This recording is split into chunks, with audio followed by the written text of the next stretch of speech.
Hey everybody, welcome back to the channel for another of my training videos in Microsoft Flight Simulator. My name is Trent. I'm a real-world CFI, CFII, and MEI with about 1,200 hours of dual given. And in this video, what I want to do is show you how to pass the IFR check ride and as well point out what I consider to be a pretty major bug in the check ride. And that is as follows. They clear you for the RNAV 09 when very clearly you're flying the RNAV 27. And then they give you a circle to land on runway 24, which is damn near impossible to find in the visibility that they've given you, but I do show you how to find it so that you can land on the correct runway. You'll see though in the final score that I got penalized somewhat for deviating from the flight plan and altitudes, and honestly I think it's just bugs. Microsoft 2024 at this point in time is absolutely filled with bugs, but nonetheless you can still pass this rating and further your career and make all the money and get all the credits. So without further ado, let's jump into Flight Simulator. So when you're doing your instrument rating, there is several training missions over here on the left, but they are not mandatory. You can see I did a few of them, but not all of them. Instead, I just went and flew around until I had enough money to pay for the instant rating exam, and then I went and did it. I just passed it, and I'm going to refly it with you guys here because I want to give you some tips and pointers on how to do it most effectively.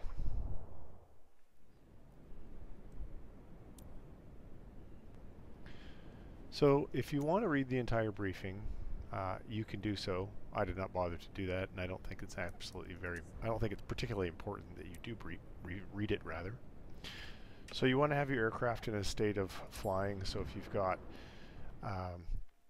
a honeycomb yoke, you're going to want to have your ignition and everything on and so forth, because as you can see, you're going to be starting to fly right when you're in the air. I know that this weather can look daunting, but you will be able to perform your approach by relying on your aircraft's instruments. Okay, so as you can see right here, we've been given the instructions to fly to EVTEP. If you go over on your MFD, see if I can zoom in on this a little bit, make this a bit easier for you guys to read. And if you hit flight plan, you're going to see that's your first waypoint at 7.3 miles away. Up here on the PFD, you can see that it is also 7.3 miles away, but there's one problem that you need to catch right away. So that problem is that your CDI is in a VOR mode, the green needles mode, and this is a GPS flight plan. So the very first thing you need to do is click this twice, and then go direct, enter, enter, and we'll have to unpause it for that probably. Direct, enter, enter.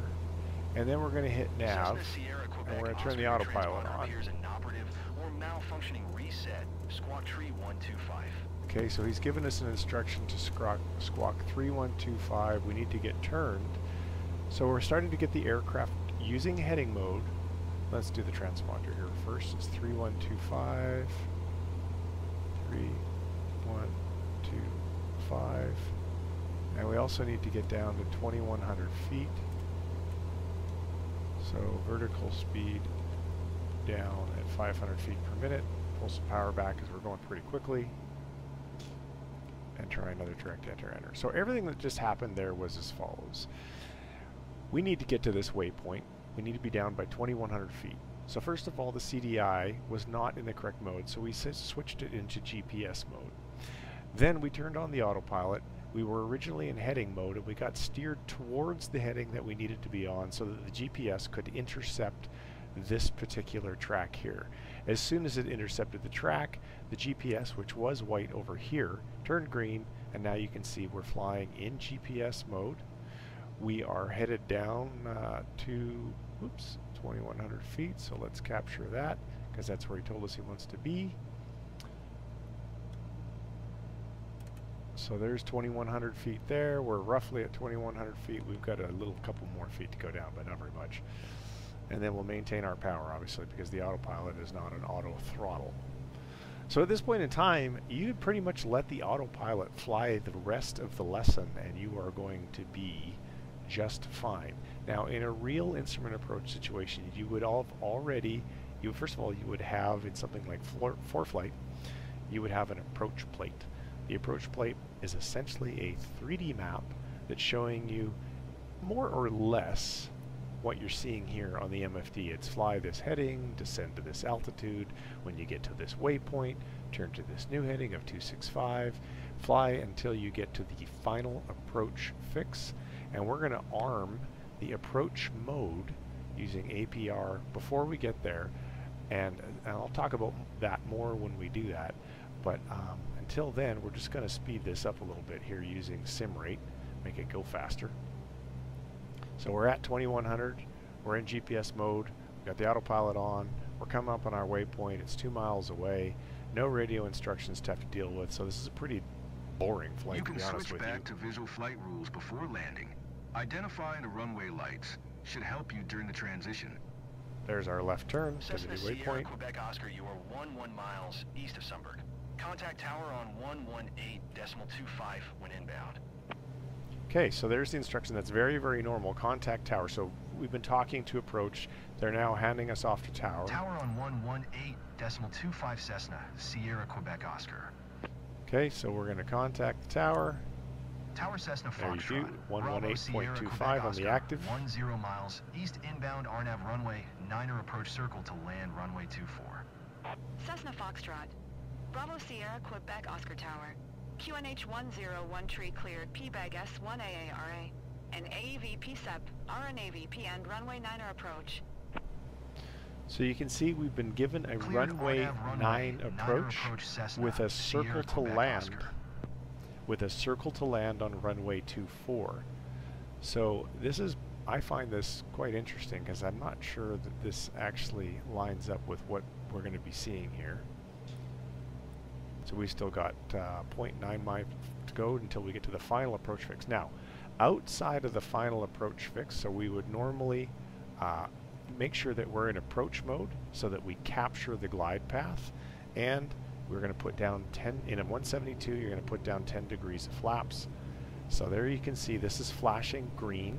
That means we've, the glide path is now active, so we've intercepted the glide path. That is what the pink diamond is for.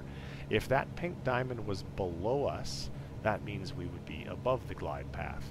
If the pink diamond was above us, that would mean we would be too low and we would be in harm's way, and we would be below the glide path. So now we've got 6 miles to go, so I'm going to speed the sim rate up a little bit, a couple of clicks. So now we're doing 2 or 3 times the normal rate. And again, you can just leave it on autopilot the whole time. The only thing that you really need to manage, and this applies to the real world as well. Cessna Sierra Quebec Oscar wind 271 at 12. Cleared to land runway 24. Cleared to land runway 24. Okay, the only thing... Cessna Sierra Quebec Oscar, please acknowledge. Cleared to land runway 24 Cessna Sierra, Quebec Oscar. Okay, so we are going to be circling to 24. Now, on an approach like this in a 172, whether you're hand flying, you're most likely going to be hand flying if you're in training. Your goal is obviously with your flight director here. The yellow wings is what you are doing. The magenta wings is what the aircraft or the computer thinks you should be doing. So the autopilot does a perfect job of basically parking the yellow wings right up in the bottom of the magenta wings. These are all part of the flight director. And when you do that, you're going to be aligned laterally. And if the flight director's not telling you to turn or go up or go down, you can also bet that you're on the glide slope. And then the only thing that you really need to do, in addition to keeping the flight director configured looking like this, is manage your airspeed with the throttle. So we now have still another 3.8 miles to go to the final approach fix. 3 clicks to speed up the sim rate so that we don't have to take forever getting there. You can see there's some water down below us. Hello, water. And now 3 miles, 2.8 miles. We're just continuing to descend down on the glide slope right the way to where we're going to be able to see the runway environment. Now, if you're taking an oral exam, you're going to define the runway environment as basically paint, pavement, or lights. It's more technical than that. But that's the easiest way to remember it. If you can see paint or pavement or lights, you are legal. You've got the runway environment in sight, and you can go ahead and descend. Especially if now there's a little bit more to that I probably won't have time to explain. But there's a thing called a VDP that applies to non-precision approaches This is a precision-like approach because it's an RNAV approach. All right, so when you get to this point in the approach, you're probably going to want to land here, but that's not the right runway. That's runway 27. We're supposed to land on runway 24. This little thing over here is runway 24. So right at this point, you need to get back inside your plane, see where you're at. And if you're not sure about this, you can see here's our aircraft right here. Here's runway 27, that little thing right there, that's runway 24. And we were cleared to circle to land to runway 24. So what is a circle to land? It is essentially when the winds are favoring or you've been cleared to a different runway to land on than the approach that you're flying. So in this case, we were flying the RNAV 27. They're calling it the RNAV 09. Doesn't make any sense to me because we're coming clearly on a heading of 27. And circle to land, normally you would actually circle around from one runway to another, but in this case here, I'm just going to switch over to the left and go land on that runway right there. So let's turn our autopilot off and go and do that.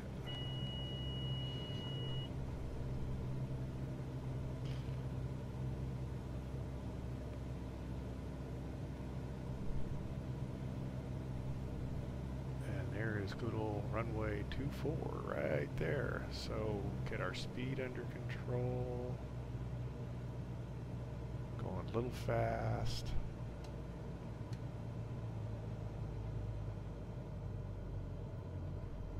Throw in the rest of those flaps. Bring power idle because we got a lot of energy here.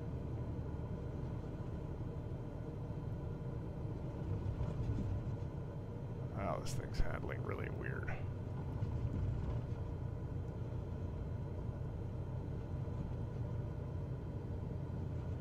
I think I have it in too slow. Yeah, there we go. I had the sim rate slowed down too much. Woohoo!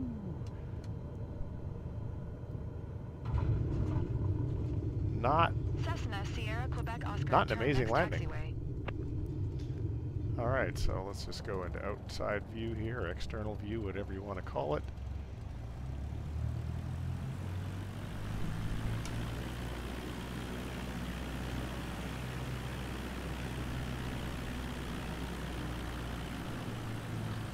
On over Cessna, to our Sierra, hold short. Quebec, Oscar, contact ground on 118.255.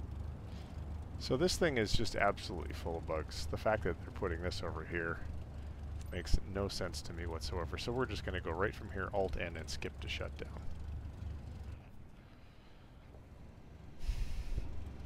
Cessna, Sierra, Quebec, Oscar, did you copy?